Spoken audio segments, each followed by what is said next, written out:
Se eu me lembro não apenas do Deus que eu devo amar, mas que me ama, e que qualquer coisa que eu faça não vai afetar só a relação com Ele, mas o nome dele. Porque, Felipe, falando de líderes, principalmente os líderes aí dentro da estrutura da igreja, a gente pode, em outras palavras, dizer que Deus colocou em jogo o nome e a reputação dele. Nós temos que zelar por isso. Não podemos brincar com isso.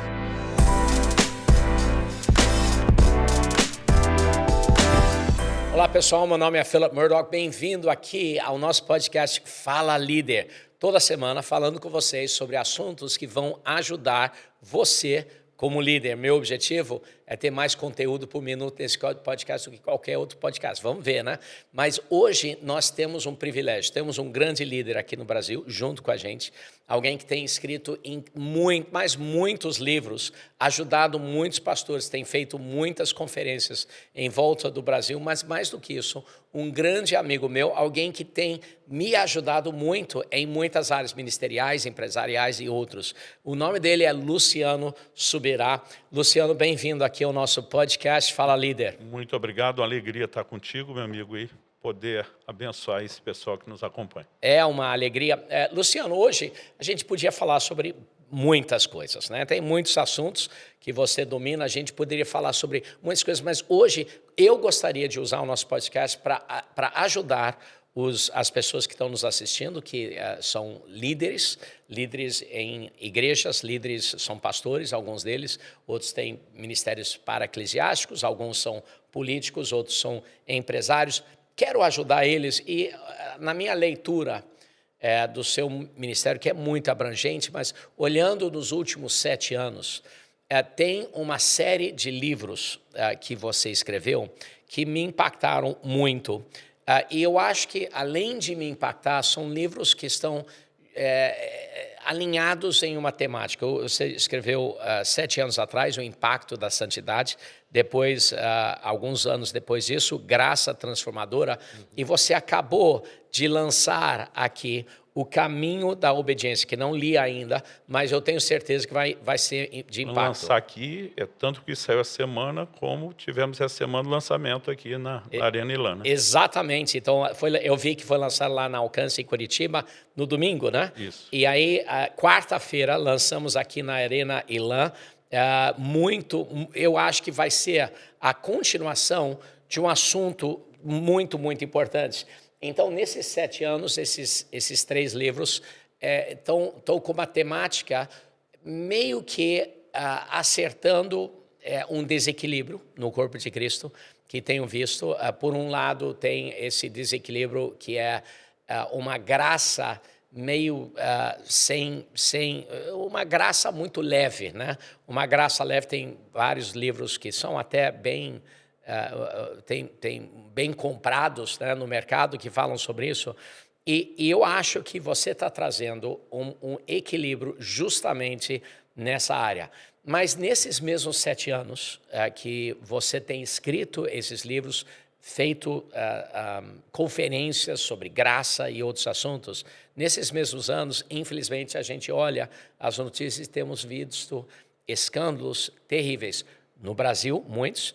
Nos Estados Unidos, muitos. Não é algo único ao Brasil, mas eu acho que é algo que está realmente afetando a igreja. E uma das coisas que a gente pode pensar, uma das coisas que eu me questiono para a minha vida é, puxa, se esses grandes líderes, assim, grandes líderes e grandes denominações, líderes muito influentes no Brasil, no mundo, se eles tiveram tamanhos problemas, que esperança há para mim? Como é que eu vou viver uma vida que agrada a Deus? E nós? O que for, né? Mas minha primeira preocupação sou eu. Como é que eu vou viver uma vida que agrada a Deus, uma vida pura diante da minha esposa, uma vida de reputação diante dos meus filhos? Como é que eu vou viver isso? E além disso, na minha leitura, na Bíblia a gente vê requisitos, né, para ministros, e se a gente expandir isso, requisitos para líderes, que assim, colocam ainda mais preocupação por causa do ministério nosso, que está crescendo. Tem um versículo que ainda também assusta, né? Em Tiago 3, falando sobre meus irmãos, não sejam muitos de vocês mestres, pois vocês sabem que nós que ensinamos seremos julgados com rigor maior. E eu penso assim, hoje gostaria de ter uma conversa, um bate-papo com você, Luciano, sobre o que é que nossos líderes que estão assistindo, como é que nós podemos ajudar eles? E será que tem esperança para eles viverem uma vida digna do chamado deles, pura também? Como é que, quando eles olham para todos esses escândalos, é inevitável que eles vão cair também? Qual deveria ser a nossa perspectiva? O que nós podemos fazer de prático em nossa vida para vivermos uma vida correta, pura, que agrada a Deus? O que você acha? Bom, eu queria começar com uma construção lógica, além de teológica. Jesus terminou bem. Graças a Deus. E é o nosso modelo a ser imitado. Sim. Então, assim, é o ponto de partida. O apóstolo Paulo, que dizia, sede meus imitadores como eu sou de Cristo, terminou bem, né? E diz, combati o bom combate, encerrei a carreira, guardei a fé. O autor de Hebreus, que a gente não vai discutir aqui quem é, no capítulo 3, no verso 7, diz assim, lembrem-se dos seus líderes, os quais pregaram a palavra de Deus a vocês, e considerando atentamente o fim da vida deles, imitem a fé que tiveram. O fim da vida. Porque assim, é possível começar bem e não terminar bem, né? Aliás, Paulo pergunta aos Gálatas, vocês corriam bem, quem foi que impediu vocês de obedecer à verdade? Né? Falando a linguagem de quem corre, o que é que levou vocês a perder o pace, o ritmo? Né? Perderam a obediência. Um dia alguém falou, pastor, o senhor para mim é uma referência. Eu falei, olha, eu espero seguir assim até o fim, mas esse selo de referência só vai valer quando eu morrer, filho. Né? Porque a Bíblia diz que é depois do fim da vida que alguém pode de fato ser imitado. Estou dizendo isso porque até pessoas que já foram referência para mim caíram. Né? Então, assim, eu quando era adolescente fui muito inspirado por um grande televangelista americano, falando sobre ele essa semana, e na época foi o escândalo global, né? O tropeço dele. Então, alguém pode ter impactado muita gente e não terminar bem. Então, a gente fica diante de uma possibilidade bíblica e teológica, mas, ao mesmo tempo, quando olha as estatísticas, alguns perguntam, mas aí, é uma roleta russa? Vai acontecer com um e não com todos? Então, como você tocou no assunto aí do evitável ou não é evitável, eu queria tocar em palavras de Jesus aqui, que nos últimos anos tem me feito pensar muito. Em Mateus 18:7, Jesus diz assim, ai do mundo por causa das pedras de tropeço. Né? Essa palavra traduzida pedra de tropeço aqui é escândalo no grego. Né? Ela muitas vezes traduzida como escândalo, porque é inevitável que elas existam, as pedras de tropeço. Né? Mas ai de quem é responsável por elas. Em outras palavras, a gente pode simplesmente olhar e várias versões, em vez só de usar pedra de tropeço, diz, ai do mundo por causa dos escândalos, é inevitável que eles aconteçam, mas ai de quem é responsável por elas. Então, quando a gente diz é inevitável, puxa, pode parecer assim, não tem o que fazer. Né? Inevitável significa algo que não dá para evitar. Mas se você olhar a lógica que Jesus está trabalhando, ela é inevitável num sentido coletivo, quando a gente pensa em toda a humanidade. Com alguém vai acontecer. Vai ter alguém que não vai se cuidar. Agora, não é inevitável no sentido pessoal. Porque quando Jesus diz, ai de quem é responsável por ela, ele está trazendo uma advertência, né, que não é algo que a gente possa simplesmente, né, dizer, bom, é uma fatalidade, ele foi separado para isso mesmo, vai ser julgado. No versículo seguinte, que é a sequência, Jesus diz, se a sua mão ou o seu pé leva você a tropeçar, corte, jogue fora, pois é melhor você entrar na vida manco ou aleijado do que tendo as duas mãos ou os dois pés ser lançado no fogo eterno. Se um dos seus olhos, verso 9, leva você a tropeçar, e de novo a ideia tropeço, escândalo, arranque e jogue fora, pois é melhor você entrar na vida com um dos seus olhos, só com um dos seus olhos, do que tendo dois ser lançado no fogo do inferno. No verso 10, Jesus diz, fiquem atentos para não desprezarem nenhum desses pequeninos. De onde surgiu a ideia dos pequeninos? Os versículos anteriores ao tropeço. Eu comecei lendo o 7, ai do mundo por causa dos escândalos. Né? Certo. O verso 6, Jesus diz assim, e se alguém fizer tropeçar um desses pequeninos, crê em mim, seria melhor para esse que uma grande pedra de moinho fosse pendurada ao seu pescoço e que fosse afogado na profundeza do mar. Jesus não está fazendo apologia ao suicídio.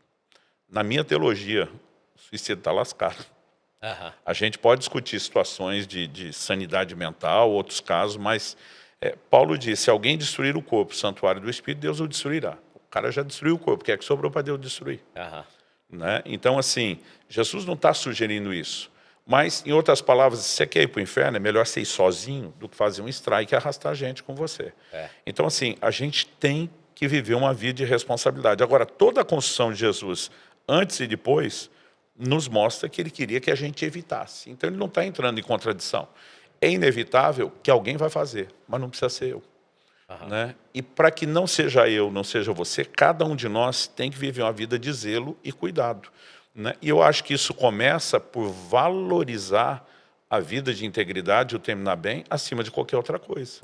Né? Quando a mulher de Potifar está dando em cima de José diariamente, não foi uma vez, não foi duas, né? A resposta dele não foi, dona, desculpa, a senhora não faz meu tipo. A resposta dele é, como cometeria eu tamanha maldade contra Deus? Quer dizer, se eu me lembro não apenas do Deus que eu devo amar, mas que me ama, e que qualquer coisa que eu faça não vai afetar só a relação com ele, mas o nome dele. Porque, Felipe, falando de líderes, principalmente os líderes aí dentro da estrutura da igreja, a gente pode, em outras palavras, dizer que Deus colocou em jogo o nome e a reputação dele. E nós temos que zelar por isso. Nós não podemos brincar com isso. Então, eu creio que é possível viver num lugar de consciência onde não é que a gente não é tentado, né? Porque quando a Bíblia fala de Elias, diz, era homem semelhante a nós, sujeito aos mesmos sentimentos. Outras traduções diz paixões. Ou seja, ele e a gente pode chamar na linguagem dos antigos de farinha do mesmo saco. Todos somos sujeitos a variações emocionais, todos somos sujeitos à tentação, né? Mas isso não significa que isso não possa ser vencido e que não possa, inclusive, haver certas atitudes de prevenção. Né? Então, eu costumo dizer que o homem de Deus, o homem, no sentido geral, o ser humano, aquele que serve a Deus, para os homens, para a mulher, ele não cai, ele vai caindo.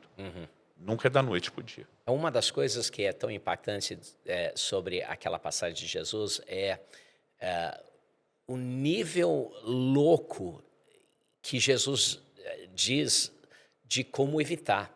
Né? Se seu olho te causar pecar, arranque teu olho fora.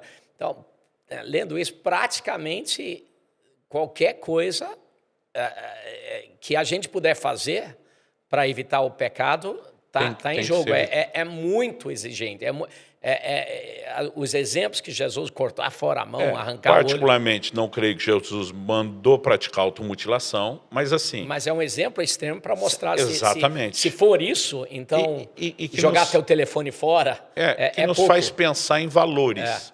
Né? Por exemplo, eu era adolescente e um jovem da igreja um dia me abordou e ele me perguntou assim, eu lembro que eu achei uma pergunta idiota, ele, você venderia seu dedo minguinho da mão esquerda por $1 milhão? Na época a inflação estava tão alta no Brasil que a referência era dólar. Aí eu falei, de jeito nenhum. Ele falou, cara, mas você é destro. A mão esquerda é que você menos usa. O dedo minguinho é que você menos... $1 milhão. Pergunta que você pode fazer. Eu falei, mas não venderia. Ele falou, e por 10? Eu falei, também não. Certeza. Eu falei, amigo, se eu vender, você não tem dinheiro para comprar. Que conversa é essa? Ele falou, não, quero te ajudar a mensurar o valor de algo. Aí, valor do quê? Venderia ou não venderia? Eu falei, não venderia. Ele falou, se você não vende seu dedo minguinho da mão esquerda por $10 milhões, com certeza a mão direita inteira você não venderia por $100 milhões. Eu falei, não, essa é a que eu mais preciso. Eu falei, continuo não entendendo onde você quer ir. Ele olhou para mim e falou, quero te ajudar a mensurar outro valor.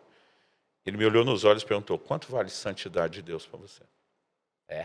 Porque Jesus disse, se essa mão que te vale mais de $100 milhões for te fazer pecar, joga os mais de 100 milhões fora, mas não peca. E filho, para um adolescente que tudo que é dramático funciona, cara, eu vou falar para você, Deus usou esse camarada, porque a mensagem entrou, e eu sou grato a Deus que entrou cedo. Aquilo foi um choque. Eu falei, cara, eu nunca parei para pensar que santidade tem valor. Né? Eu descobri depois, lendo a Bíblia, que ela não vale mais só do que minha mão, ela vale mais do que minha vida. Hebreus 12:4 diz, na vossa luta contra o pecado, ainda não resististe até o sangue. Né? Esse até o sangue não era lutar até sangrar com ferimento qualquer. Era a expressão que eles usavam para dizer, eu vou lutar até a morte, mas não volto atrás. Então, assim, Jesus falou, vai construir uma torre, tem que sentar primeiro e calcular quanto custa. Tem muita gente entrando no ministério sem parar para pensar quanto custa um escândalo. É. Então, assim, o escândalo não é uma opção. Né? Eu tenho falado com alguns que estão vacilando e às vezes você chama atenção e diz, ó, se você não arrumar, filho, vai dar ruim. E alguns, às vezes, a conversa tem que ser no estilo do filme, 02 pede para sair. Porque eu falo, meu amigo, se é para ficar e dar escândalo, vaza, cai fora. Né? Porque isso não pode ser uma opção para a gente. Então, eu acho que tem que começar de uma construção de valores. Né? Porque durante muito tempo, eu, quando olho a geração de meu pai, o pastor que pecava, ele raramente tinha uma segunda chance. Sim. A igreja era cruel, não tinha um coração de misericórdia e de restauração, mas nós saímos de um extremo para o outro. Você acha que essa crueldade da igreja ajudou pessoas a viverem uma vida mais alinhada por medo dessa crueldade? Eu acho que a crueldade não ajudava quem caiu a ser restaurado, mas ajudava... Quem estava... O crueldade, vamos dizer assim, eram muito severos na advertência. Eu digo até cruéis quando caíam, porque parece que não viam o que a Bíblia ensina sobre restauração. E nós precisamos acreditar que existe restauração. Sim. Agora, já vi restauração linda em vários. Muitos. Já vi também errado, mas já vi bem feito. Agora, o que também a gente precisa dizer para as pessoas é que é melhor não pecar do que pecar e ser restaurado. Certeza. Porque assim, você vê, Davi foi perdoado do pecado? Foi. Mas teve consequência? Teve. Né? O Senhor diz, a espada dos amonitas você usou contra Urias, jamais vai se apartar da sua casa. O que você fez com a mulher do cara escondido, vão fazer com as suas à luz do dia. E a criança gerada dessa concepção vai morrer. Davi fica 7 dias prostrado em jejum. Não, senhor, a criança, não. Deus vai morrer. E morreu. Né? Então, assim, Moisés intercede por aquela geração que Deus diz, sai do meio desse povo, dos israelitas, que eu vou destruir. Não, senhor, não destrói, perdoa o pecado. Deus diz, tá bom, eu perdoei o pecado, não vou destruir agora. Estava no limiar da terra. Volta todo mundo para o deserto. E eu vou acabar com eles em 40 anos. Mas que eles não entram na terra, não entram. Então, assim, mas Deus diz, perdoei o pecado. Mas, assim, nós temos criado uma teologia de que não tem consequência. Exatamente. Né? E isso, não importa o nível. Você pega, por exemplo, Moisés e Arão. Deus diz, mandei vocês falar a rocha. Vocês feriram. Vocês não vão entrar na terra prometida. Um dia eu fui confrontar um pastor que estava em erro. Ele falou, não, é só olhar para o meu ministério. Deus está me avalizando. Eu falei, Deus não está te avalizando. Os sinais que você tem no seu ministério não é um aval para você fazer o que você quiser. Falei, Deus mandou Moisés falar a rocha, ele feriu. Porque deu resultado, não vamos dizer que Deus avalizou todas as ações de Moisés, não, ele foi responsabilizado pelo que fez de errado. Eu falei, o poder da palavra que você prega não é seu. O poder é da semente, não é do semeador. Você está confundindo as coisas quando você acha que Deus está te avalizando. Então, a maioria dos líderes... E muita gente comete esse erro. Porque a maioria começa a ser seduzido à queda depois do sucesso. Depois de estar sendo usado por Deus. De alguma forma, o cara começa meio que achar que está acima de qualquer suspeito. Ou assim, existe perdão, eu conserto depois. Cara, não vai ser a mesma coisa do que se não tivesse pecado. Sim. Ou seja, a pessoa não precisa ter a vida e o ministério inutilizado, mas falar que é a mesma coisa. Eu acho que a gente pode falar o nome nesse caso, porque além de público é antigo, estamos falando da década de 80, Jimmy Swaggart. Em 1987, eu fui no Morumbi, lotado, para assistir esse cara pregar. Até hoje, eu conheço muita gente que foi ganhar para Jesus pelos programas de televisão. Eu também conheço. Uma geração de pregadores se inspirou nele, eu inclusive. Em 88, um ano depois dele encheu o Morumbi e parece que também fez a mesma coisa com o Maracanã aqui no Rio. Sim, fez também. Eu fui no Morumbi. Um ano depois, nós estamos falando de um ano só, ele foi a Campinas, cidade que eu morava, 1 hora de São Paulo. Pregar num ginásio de uma escola que cabiam perto de 2.000 pessoas, não tinha metade do auditório. Impressionante, né? Então, não é a assim, mesma coisa. Ele caiu, mas se arrependeu-se, ok. Vai ter a mesma credibilidade depois disso? Não, não vai. Então, assim, nós precisamos entender que a mesma graça que esse pessoal está advogando usar depois da queda, ela poderia ser usada antes para não cair.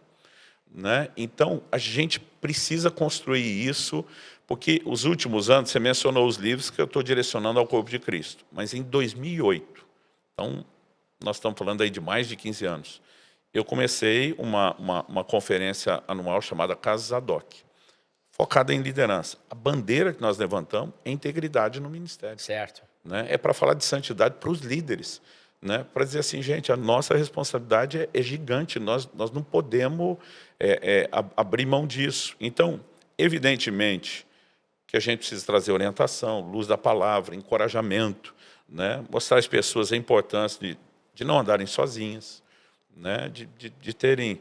eu não tenho pastor, não tenho discipulado, no mínimo preciso de amigos com quem possa abrir o coração.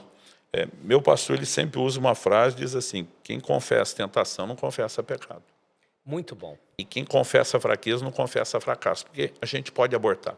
Mas às vezes o nosso orgulho não permite chegar para alguém e dizer, cara, ora comigo, eu estou sendo tentado. Você acha que essa transparência, essa abertura é uma das coisas que nos protege? Eu acredito que está entre as coisas que mais nos protegem. O temor de Deus precisa vir primeiro, porque senão a gente não vai conseguir nem ter essa transparência com ninguém, porque a gente faz isso pelo temor de Deus, não faz porque é gostoso. Certo. Né? Eu já expus situações que eu fiquei com muita vergonha. Porque eram coisas assim, eu não estava nem sendo tentado, mas porque pensei. Eu falei, cara, eu vou mexer. E já vi Deus expor situações que eu ainda não tinha pisado lá no problema, mas tinha que ser mexido, né? Então, assim, cara, eu aprendi a construir, além da minha esposa, do meu pastor, eu tenho um grupo de amigos mais próximos, de muita confiança. Isso não pode ser feito com qualquer pessoa, que, cara, a gente abre o coração e pede ajuda. Agora, isso aí é uma faca de dois gumes, é um pouquinho complicado, né? Porque, por um lado, eu também fui criado numa tradição bem rígida, né? Onde pessoas realmente, eu acho que eram ajudadas, tinham um medo das consequências de pegar, mas também tinham medo de confessar por causa da rigidez que era feita. Se eu falar, algo que eu nem fiz, aí eu rodo antes. Exatamente. O perigo é construir uma igreja que é pura por lado de fora, né? Pintado tudo de branco, mas por dentro é um monte de mentiras e falsidades. Então, qual é o equilíbrio ali? Como é que nós podemos construir uma igreja onde pessoas podem sentir que podem usufruir de confessar uma tentação para não confessar, para não ter que confessar o pecado? Eu acho que a gente tem que construir as duas coisas. Como é que constrói isso? Começo de conversa, tentação não é pecado. Sim. Porque a Bíblia diz que Jesus não pecou, mas foi tentado. Mas às vezes um ambiente severo demais, confessar uma tentação, eu acho, onde tem fumaça, tem fogo, né? Isso precisa ser uma construção de confiança que venha dos líderes. Então, assim, eu antes de ter um pastor para quem prestasse conta, eu já tinha amigos, porque era um grupo de pessoas que a gente se olhava como iguais e não se julgava. Né? A partir Difícil achar no reino, difícil achar na igreja. Difícil. E assim, de muito conhecido que eu tenho, são poucos amigos que entraram nesse nível e nesse padrão. Mas eu decidi manter isso com a minha esposa, que é a minha melhor amiga, companheira de ministério. Eu também. Fiz uma aliança de transparência com ela. Eu fiz e falei, amor, coisa. eu prefiro te machucar, te chocando com a possibilidade de ouvir uma tentação minha, do que fazer bobagem depois. E assim, você é a pessoa que precisa estar do meu lado para me ajudar. E a linha está aberta para você também. Sim. Né? Então, assim, eu lembro a primeira vez que eu falei de um negócio, estava assim, só no coração, na mente, não tinha feito nada, mas eu estava com uma vergonha. E eu abri isso para o Eibe, que hoje, além de meu pastor, é consogro, né? Meu filho casou com a filha dele, viramos família. Cara, quando eu terminei de falar, e a gente ainda não tinha um histórico de tanta confiança. Você tá pensando que o cara está pensando de mim. Ele falou, antes de você falar isso, eu te respeitava. Eu gelei. Mas ele olhou para mim e sorriu e falou, agora eu te respeito muito mais. Tipo assim, de ter a coragem de vir abrir o coração, mesmo não tendo entrado no lugar que diga é pecado, mas tipo assim, eu não quero chegar lá, não quero nunca me expor, eu não quero, né, que esse tipo de coisa cresça diante de mim. Então, assim, ele deu a zoada comigo no início, mas assim, aquela frase dita numa das primeiras conversas me ajudaria muito depois, porque ele falou assim, cara, minha admiração não vai diminuir quando você abre o coração. Então, é lógico que os líderes, eles também precisam criar isso. Então, com os nossos discípulos, dentro da estrutura lá da nossa igreja, os pastores que acompanhamos, A gente tanto tem que ensinar biblicamente toda a severidade do tropeço e a perda que isso é para Deus, para o reino, para eles, mas, ao mesmo tempo, criar um lugar de confiança e dizer, cara, a gente quer que você fale para não acontecer. E você não vai ser julgado por uma tentação.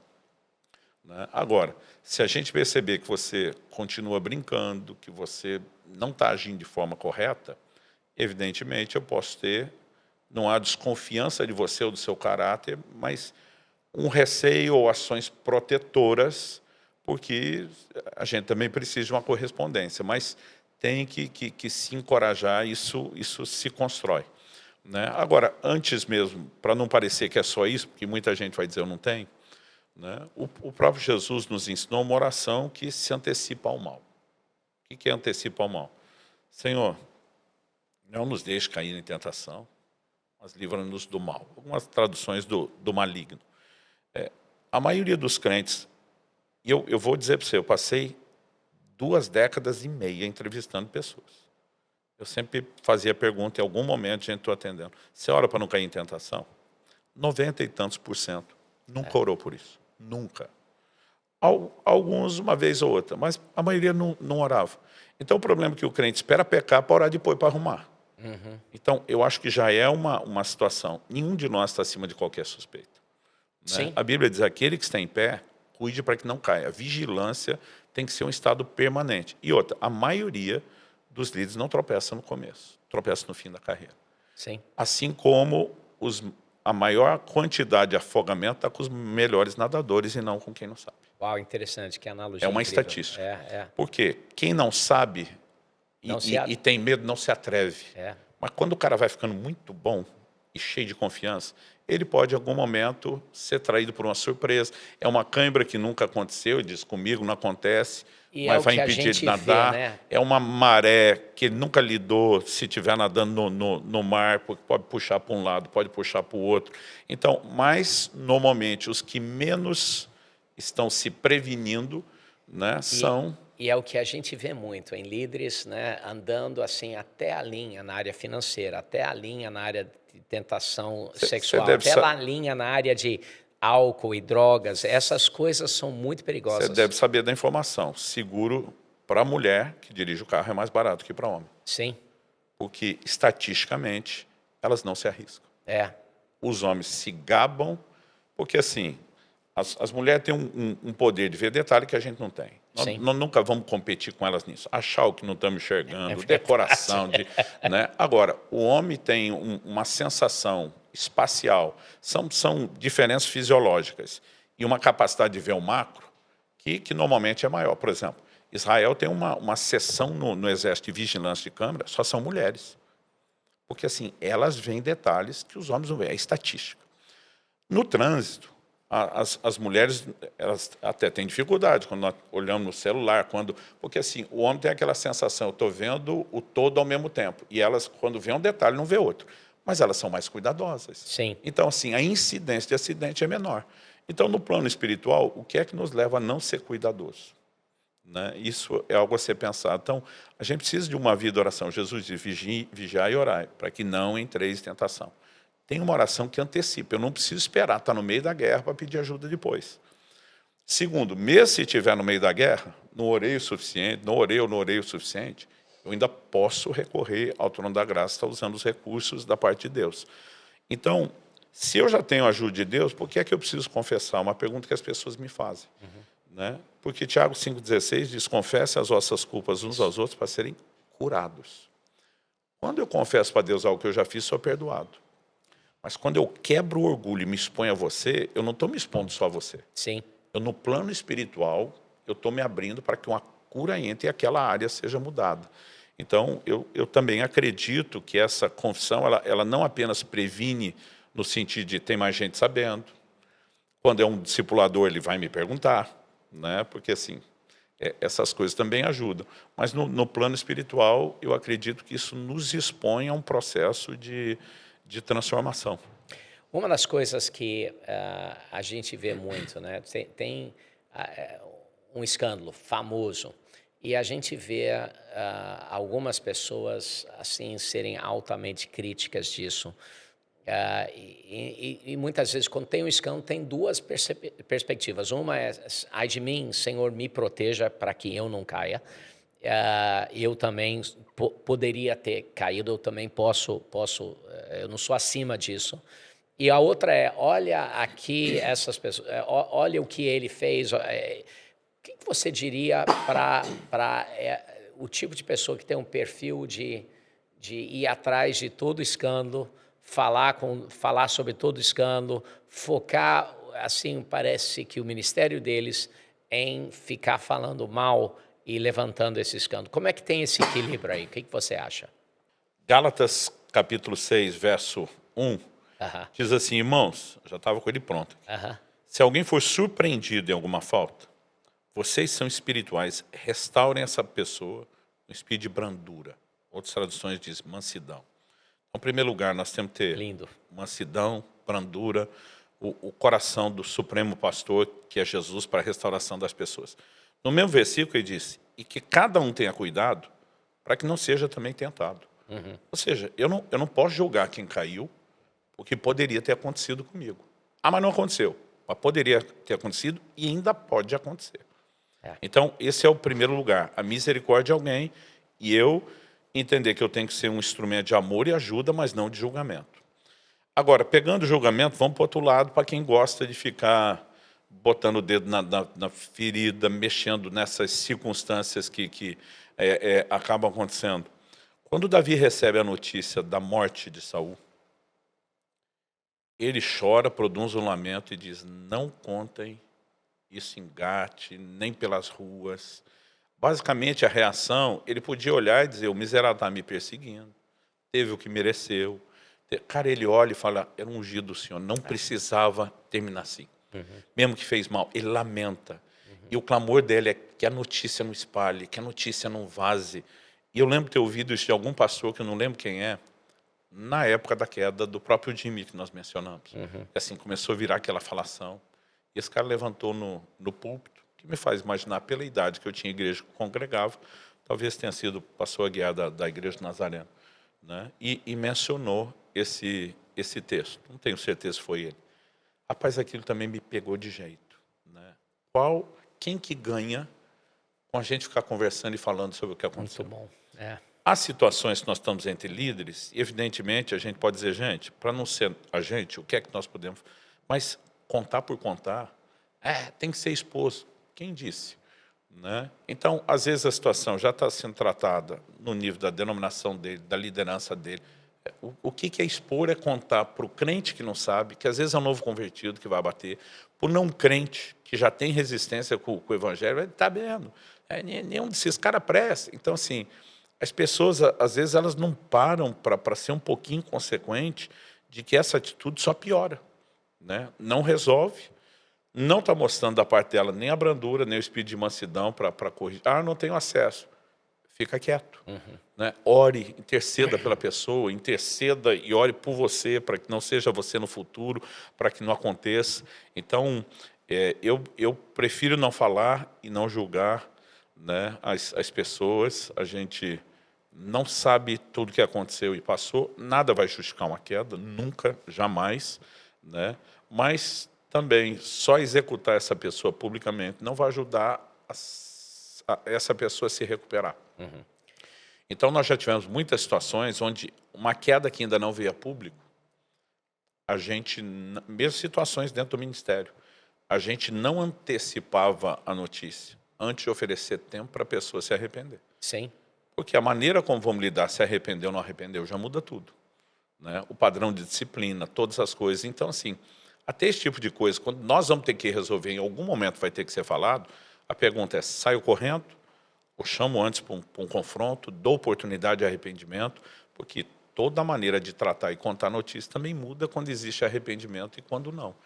Né? Então, eu acho que, enquanto líderes, a gente precisa criar uma cultura de ensinar o nosso povo, né? Primeiro, Levítico 19:16, não andarás como mexeriqueiro no meio do teu povo. Quem foi que disse que toda notícia tem que sair correndo? Às vezes eu sinto que o nosso povo está aqui nem aqueles de Atenas, que não vive de outra coisa a não ser ouvir a última novidade. Né? E, biblicamente falando, não é nem só para não falar. O verso seguinte fala sobre repreender o irmão para não levar pecado por causa dele, ou seja, ser cúmplice. Então, quem ouve e não repreende quem fala é cúmplice de quem está falando. Sim. E aí, meu amigo, a maioria de nós já rodou nessa, porque ou falou ou ouviu. Né? Então, assim, a gente tem que ter cuidado. Jesus, na primeira passagem que nós levantamos, Jesus falou sobre algumas coisas algumas ações incrivelmente severas para nos proteger de pecado, né? Ele diz, se sua mão te causar a pecar, corte ela fora, se seu olho te causar a pecar, arranque ele fora, extremamente. Eu entendo isso como para evitar pecados futuros ou para evitar aquele pecado. Quais são algumas coisas práticas que nós podemos fazer? Já falamos sobre confessar tentações para ter ajuda. Quais são algumas outras, ou talvez elaborar mais nisso, para que a gente possa usar, ajudar nossos... Não vamos esquecer a vida de oração que antecipa o mal, porque Deus é a Sim. fonte, o trono da graça é Ele. Inclusive orar para que não seja tentado. Né, Mas, além disso, eu creio que existe alguns detalhes a mais a ser implementados que nos protegem. Sim. Né? Então, por exemplo, a Bíblia fala de fugir da aparência do mal. Às vezes você não está fazendo algo. Ficar distante da linha. Mas alguém pode interpretar errado. Segundo, você pode não estar fazendo, mas pode conviver tão perto. Né? A Bíblia fala, ao mesmo tempo que a Bíblia fala que Ló era um justo, que se afligia pelo que acontecia em Sodoma, a Bíblia diz que ele foi armando as tendas cada vez mais perto. Porque às vezes nós vamos desprogramando. Ainda é considerado justo a ponto da intercessão de Abraão ter salvado ele, embora não fosse justo o suficiente para salvar a cidade, né? Mas você começa a ver uma confusão já nos parâmetros. Como é que o cara diz assim, gente, vocês não vão tocar nos anjos, são meu convidado, que ele nem sabe direito ainda se é anjo ou não, mas oferece as filhas. Né? Não existe o quão sagrado possa ser a percepção de você ter hóspedes na sua casa e protegê-los, mas entregar as filhas, porque ele chega a falar isso. Minhas filhas estão aqui, mas não toque neles. Né? E as pessoas dizem, não, nós vamos fazer com eles, com você. Se os anjos não intervêm, nem a proposta de Ló, mas você vê uma perda de valores. Então, eu acho que essa coisa de viver próximo demais, eu vi a Kelly contando a história para os meus filhos antes da pré-adolescência, né? E eu também não sei de quem ela ouviu para dizer isso, mas ela falava de um rei que precisava contratar um cocheiro para a carruagem dele, né? E estava atrás de pessoas que pudessem provar suas habilidades. Então foi dado um teste que alguns tinham que fazer uma curva lá, perto de um precipício e voltar. Então o primeiro passou assim 1 metro de distância. O segundo falou, não, essa vaga é minha. Ele passou assim a meio metro de distância. O terceiro foi, ficou uns 5, 6 metros, virou e voltou. Todo mundo riu dele. O rei contratou o cocheiro. Falou, é a minha vida que está em jogo. Vocês deduziram que a habilidade era brincar com o perigo. Para mim é ficar longe. Né? E a Kelly usava isso para dizer, gente, o pecado a gente não brinca perto. Uma hora a gente pode errar e cair. Né? Então a gente tem que estar longe. Né? E ouvindo ela falar isso com os meus filhos, eu pensava várias vezes, rapaz, não tem porquê chegar tão perto. Exatamente. Não tem porquê. A maioria das pessoas, Felipe, que caiu uma aventura extraconjugal, os caras não começaram planejando o adultério. Claro. Começam uma brincadeira de um flerte, não vai passar disso. Aí eu pensei, mas não é a partir de... Mas ele às vezes está quebrando alguns gatilhos, alguns escrúpulos aos poucos sem perceber. Né? Então, assim, a vigilância não é apenas desconfiar de mim, mas evitar circunstâncias que a gente não precisa, né, de fato alimentar. Então, eu acho que tem que ter cautela. Né? O Espírito Santo pode nos dar certos avisos que tem gente que às vezes não percebe.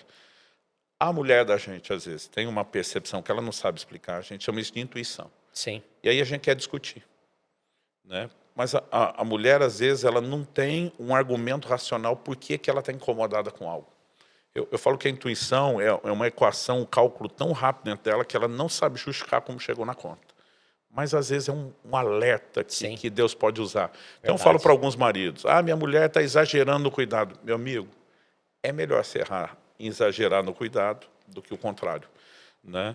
Então, assim, eu acho que há diversas questões que, de fato, a gente pode, mas buscar sempre a Deus, não se confiar, manter o coração aberto com outros e ser muito cauteloso sempre que se fala de circunstâncias. Uma das coisas que nós não falamos, Luciano, é que muitas vezes alguém cai, tem segunda chance, tem restauração. Como é que a restauração pode acontecer? Será que é diferente para alguém que é um membro comum na igreja, para um líder? Será que as coisas são diferentes? E como é que se faz uma restauração bem feita? Quais são seus pensamentos? Bom, toda restauração é possível, ela precisa começar com arrependimento da pessoa, Sim. uma disposição de reconstruir. Eu gosto de pregar uma mensagem que eu intitulo Começando de Novo. E eu falo, gente, não é a da conversão, é começar de novo, de novo. Eu falo sobre gente que fez bobagem. Eu pego como exemplo Moisés, quando quebra as tábuas na lei. Primeiro, aquilo representava a palavra de Deus. E tem um momento que nós quebramos o mandamento, não andamos em obediência. Segundo, ele se rebelou contra o propósito. Porque Deus deu aquela tábua para ele ensinar. Ele primeiro intercede para o povo, Deus não destrói não, mas quando ele mesmo vê o que está acontecendo e joga aquela tábua no chão, ele está dizendo para Deus, não brinco mais, estou fora, não quero.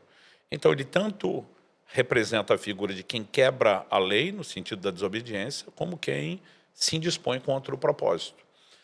Alguém pode oferecer esse nível de desobediência como Jonas, que não queria cumprir o propósito. Aí Deus diz para Moisés, nós vamos arrumar esse negócio. Moisés tem uma segunda chance, sobe para o monte, recebe de novo as palavras. Mas eu falo, gente, em primeiro lugar, Deus responsabilizou Moisés. Ele diz, você vai fazer outras pedras, outras tábuas de pedra, para levar no lugar das que eu te dei, você quebrou. Primeiro Deus está dizendo, você é responsável. Nenhuma pessoa vai viver restauração se ela não se responsabilizar. Correto. Eu já vi muita gente, e eu perguntava, cara, como é que você chegou ao ponto de cair, pecado desse, fazer uma bobagem? É que eu não fui pastoreado. Aí eu falo, tu tá de brincadeira. Você acha que pastorear é botar uma coleira, que nem a gente faz com o cachorro, e ficar segurando você para não pecar? Então, assim, a culpa é sua, meu amigo. Né? O pastoreamento não é alguém te vigiar e te policiar. Né? Então, assim, as pessoas... você olha lá para Adão e Eva. Adão disse, foi a mulher que tu me deste. A mulher disse, foi o Satanás. Quer dizer, Adão culpou Deus, que deu a mulher, e a mulher, mas não a si mesmo. A mulher culpou o Satanás. São as três maiores desculpas que a gente dá. Ou a gente joga em Deus, ou no diabo, ou nos outros. Mas a gente tem que reconhecer. Eu acho que a partir do momento que a gente reconhecer, entender que existe agora um processo. Mas aí vai subir um monte outra vez. É mais 40 dias sem comer nem beber. Vai ouvir tudo de novo. E as pessoas precisam entender que depois de uma queda, é que nem alguém que repetiu de ano. Ele tem que voltar lá atrás e refazer algumas coisas. Porque alguns querem, não, mas se Deus me perdoa, é como se nada tivesse acontecido. E eu digo para eles, não é bem assim. Por quê? Porque existe um elemento a ser reconstruído que se chama confiança, principalmente para o líder que tem projeção. Então você falou, com o líder e o crente normal é igual? Para nós não. A gente trata cada um no nível da exposição. Então assim, é líder de uma célula, se tiver que restaurar, nós vamos trabalhar com toda a célula que liderou. Não lidera ninguém, não vai ser público. Mas cometeu um pecado contra a família, vai ter que abrir no nível da família. Agora, está no púlpito, está na internet, tem que ser tratado em público. Sim. Né? Por quê? Aí o pessoal acha que disciplina nos padrões do que Jesus ensinou e que o Novo Testamento fala é punição. Eu falo, gente, disciplina não é punição. Se Deus perdoou o pecado da pessoa, nós vamos punir alguém que está perdoado pelo pecado? Aí quem é contra a disciplina fala, exatamente. Eu falo, mas é que disciplina não é punição. Liderança é baseado no exemplo. Isso é algo bíblico incontestável. O exemplo foi perdido. Então agora o exemplo tem que ser reconstruído. E às vezes a pessoa tem que voltar, correr o processo. Então, uma das primeiras experiências que eu tive, um dos nossos líderes de louvor, no começo do meu pastorado, né, ele um dia me procura e ele estava de baixo arrependimento, ainda bem que foi ele que contou, porque quando outros é que contam e você tem que... E a pessoa mente, nega, é muito mais difícil acreditar. Sim. Aí ele falou, cara, fiz bobagem, adulterei. Ele tinha ficado 7 dias em jejum, no meio do mato, o cara estava assim, arrependido, era indiscutível. Né? Eu falei, cara, vai abrir para a esposa. Meu casamento pode acabar. Não, seu casamento acabou quando você adulterou. A única forma de consertar é você sendo honesto a respeito do que você fez.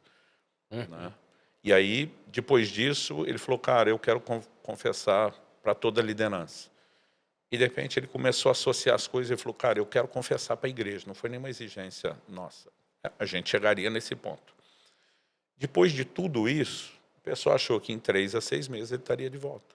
Eu nunca desisti desse cara. As consequências do pecado bateram em todas as áreas, inclusive na parte financeira. Eu cheguei a levá-lo a morar dentro de casa por um mês, ele e a família. Puxa. Porque não tinha condição de manter, ou seja, não desistia. Ele mudou por conta do emprego para outro estado. Assim que eu comecei a primeira das nossas igrejas em Irati, isso aconteceu na época que morava em Guarapuava, eu trouxe ele de volta.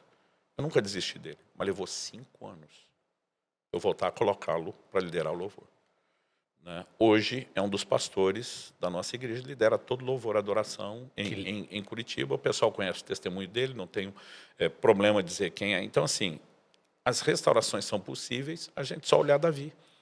Davi era um líder, a situação se torna pública e Deus eternizou o relato, mas algo que a gente às vezes esquece, eu acho que é 1 Reis 15, se não me engano, lá na frente, para outras gerações, quando Deus fala de Davi, e diz que Davi andou, Deus fala assim, andou nos meus caminhos, a não ser, no caso de Urias. Deus está dizendo, aquilo foi uma exceção, não foi o padrão. Sim. Ele se arrependeu, ele não continuou fazendo. Então, essas coisas também têm que ser levadas em conta. Alguém pode ser restaurado. Carrega uma mancha, sim, mas não é descartável. Né? Que é uma mancha no sentido assim, que não carregaria se não tivesse feito, mas não é descartável. E nós precisamos ter um coração de misericórdia e restauração. Então, para os líderes que estão de pé, a gente diz, gente, é melhor não pecar do que pecar e ser restaurado. Se caiu, restauração. Para trabalhar comigo, eu falo para eles, eu acredito em segunda chance, não em terceira. Se você brincar na mesma área, vai abalar nossa confiança. Sim. Jesus nunca vai te descartar, mas eu não vou te dar posições de confiança. Então isso é algo pessoal, né? Para a nossa equipe, para que eles trabalhem conosco. Mas assim, sempre que há arrependimento, a gente nunca joga fora, a gente luta pela restauração. E terminando a ordem de Moisés, então a pessoa tem que ser responsabilizada, ela tem que assumir a culpa, né? No sentido de aceitar a responsabilidade, ela vai ter que pegar o caminho de volta, né? Mas para mim o processo termina quando ela cumpre a missão. Quando Moisés desce a segunda vez, ele vai ensinar a palavra, coisa que ele se recusou na primeira. Se não voltou à missão, não está restaurado. Ou seja, a gente não pode dizer, está restaurado espiritualmente, mas não ministerialmente. Um dia Deus me chamou a atenção e ele falou comigo, você percebeu que você prega pouco sobre Sansão? A não ser a parte negativa. Eu falo, honestamente, o cara esculhambou tudo que o Senhor deu. O Senhor diz, mas antes de morrer, aliás, preferiu morrer do que ficar sem cumprir a missão. No dia da morte, ele matou mais filisteus do que em toda a vida. E ele veio para o mundo com um propósito, vai livrar Israel da mão dos filisteus. Sim. O Senhor diz, você precisa entender que esse cara entrou num lugar de desespero. Eu preciso fazer aquilo que eu não fiz, mesmo que me custe a vida. Uau. Então, assim, ainda que ele morresse, não foi suicídio, foi o preço de dizer, cara, se é para fazer o que eu poderia ter feito sem ser dessa forma, já que eu não fiz, ainda que seja dessa forma, eu vou cumprir o propósito. Sim. E aquilo me mudou tudo, filho. Deus me disse, tem uma série de pessoas com você, que você pegou os primeiros 3 níveis da restauração, mas você não confia de colocá-los de novo no ministério. E eu quero que você leve eles ao cumprimento da missão. Então isso também nos ajudou muito. Agora, precisamos acreditar que tem restauração, mas precisamos lembrar que ainda não chegou esse ponto, de que é melhor evitar do que usar Com isso. certeza, sem dúvida. E uma coisa que eu ainda queria mencionar aqui contigo, muitos escândalos que nós tivemos recentemente, esses foram globais, de líderes que chacoalhavam o mundo, não foram pecados recentes. Muito bom falar sobre isso, verdade. Entendeu? Foram de décadas atrás. Décadas. Que só vieram à tona agora. Um deles 2 décadas e meia, outro já eram 4 décadas. Sim. 4 ponto alguma coisa. Algo que a gente precisa lembrar é que Jesus disse, não tem nada oculto, não há de ser manifesto. Muito bom. Então, às vezes a pessoa confessou a Deus, ela está perdoada, ela percebe a graça, as coisas começam a acontecer e diz, não preciso ser tão honesto. Um deles nunca falou nada sobre as coisas que tinham acontecido, era mais de um, isso foi difícil. O outro... Falou 80%, 70%. Falou 80%, 85% talvez. Só omitiu um detalhe, né? Muito importante. Que era muito importante. O detalhe foi o escândalo. Que a pessoa com que ele se envolveu era menor de idade. Então, todo mundo foi trabalhar com ele, sabia que ele teve um caso extraconjugal, que ele se arrependeu, que ele consertou o casamento, mas ele usou a expressão young lady, uma jovem, sem falar a idade. E, na época, há 40 e tantos anos atrás, quando o povo até casava menor de idade, isso talvez não teria chocado a sociedade. Hoje, meu amigo, a leitura é completamente diferente. Então, assim, bastou que a história vazasse 40 anos depois. Né? Então, assim, tem hora que eu olho para um cenário desse e eu vejo Deus olhando para esses caras dizendo, eu espero que vocês se protejam. Eu posso usar de misericórdia, eu posso dar tempo para vocês. Não era falta de arrependimento, mas era uma falta de entendimento de conserto. Né? As coisas não podem simplesmente, depois que você errou, serem reconstruídas acreditando que vai ficar oculto. Né? E assim, o próprio Deus perdeu com isso, mas chegou uma hora onde você percebe que o próprio Deus diz, nem eu te cubro mais, filho. Você não está consertando isso. Então a palavra gente, que talvez já tropeçou, sabe a dor disso, não vai fazer isso de novo. Cheque todo o seu background do passado, se você consertou as coisas apropriadamente. Então, não decida correndo o que fazer a partir de agora só porque assistiu esse vídeo.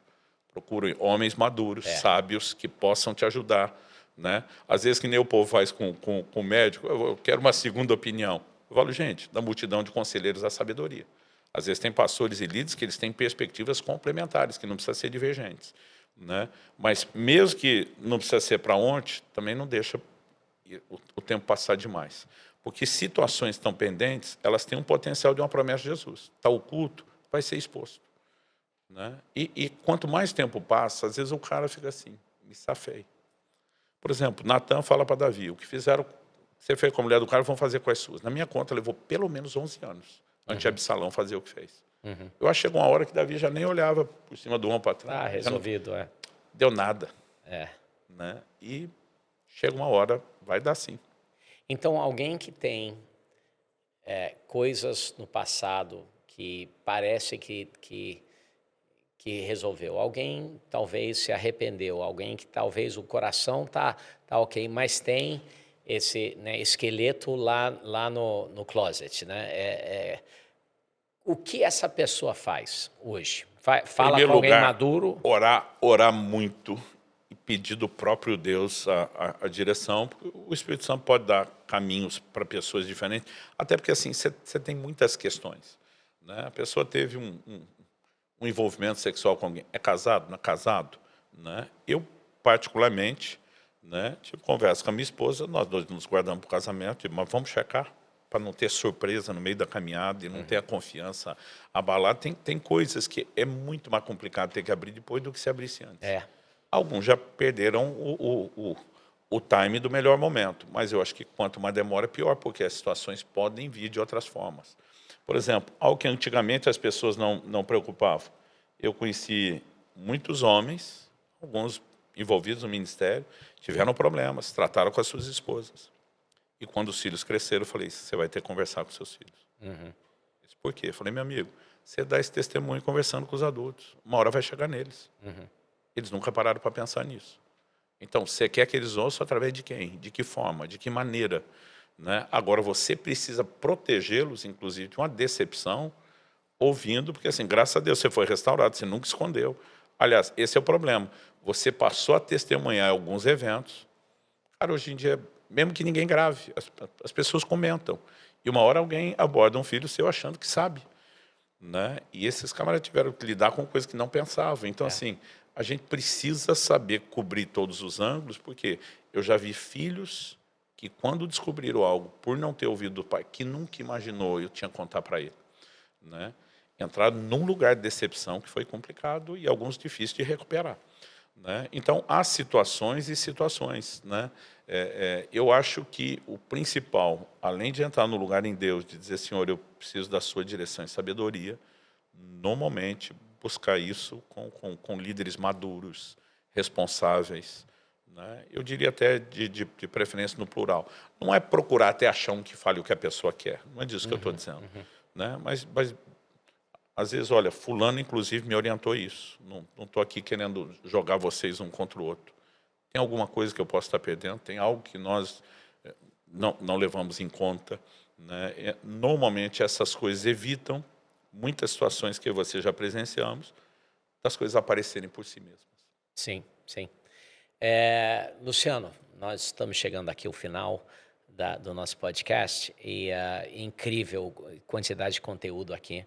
Últimas considerações, pensamentos aí para o público. Construa sua vida espiritual, seu ministério, sua carreira, pensando não só no agora, né? Quem pensou no agora é inconsequente. É por isso que a gente olha e vê um Esaú vendendo o direito de primogenitura por um prato de lentilha. Ele só pensou no momento, né? Então, assim, uma vez eu vi alguém falar, o pecado não dá nenhuma alegria. Eu falei, se não desse, ninguém pecava. Uhum. Hebreus 11, 25 fala dos prazeres transitórios. Exatamente. O problema é que é um prazer muito curto. A gente tem um ditado que usa muito lá no Sul, pelo menos no contexto da nossa igreja, né, que a gente fala assim, muita manchete para pouca notícia. Uhum. Né? O pecado se vende como algo que depois chega até a ser frustrante. Então, assim, Davi teve prazer com Batseba? Teve. A pergunta é, valeu a pena? Todo mundo sabe que não. Uhum. Né? O custo é muito maior. Então, as pessoas têm que ser consequentes, mensurar o resultado das suas consequências. Elas precisam construir um futuro. Né? Eu não quero perder a bênção de Deus, não quero sair do plano do propósito de Deus, eu não quero desonrar o nome do Senhor. Poxa, os primeiros mártires, os caras morriam para não negar Jesus.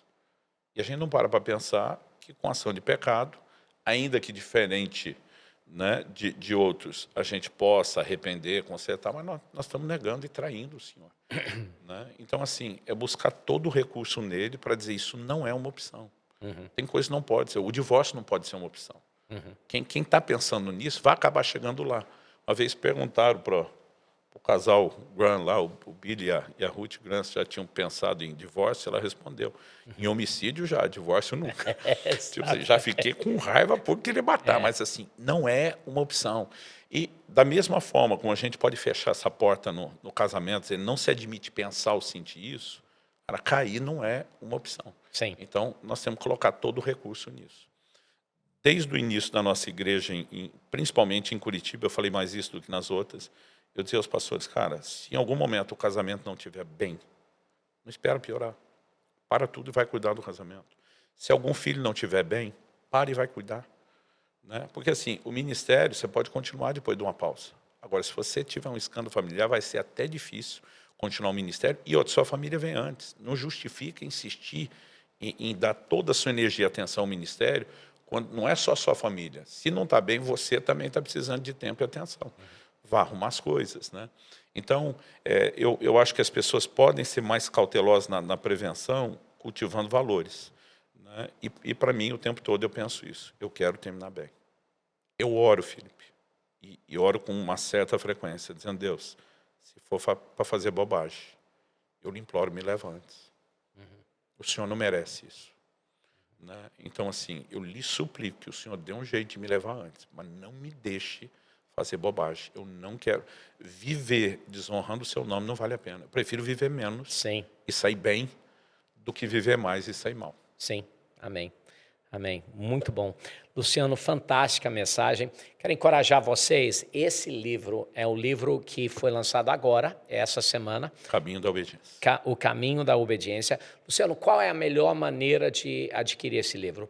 É na orvalho.com? Eu acredito que talvez o caminho mais simples seja pedir pela internet, no orvalho.com.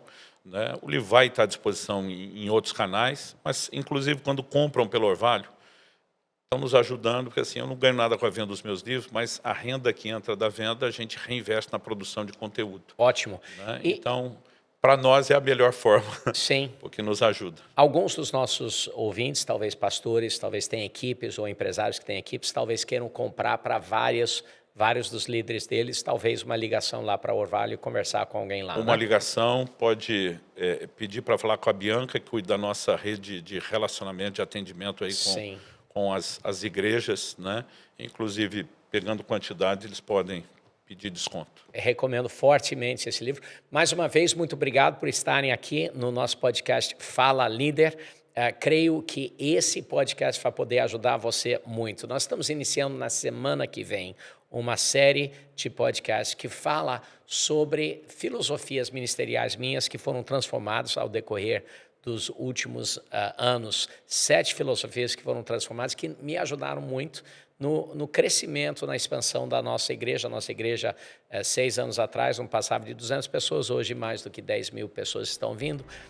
E isso é por causa de algumas mudanças que eu fiz no meu jeito de pensar. Eu acho que esses 7 podcasts vão ajudar você, começando semana que vem, quarta-feira, 10 da manhã. Até lá, Deus te abençoe.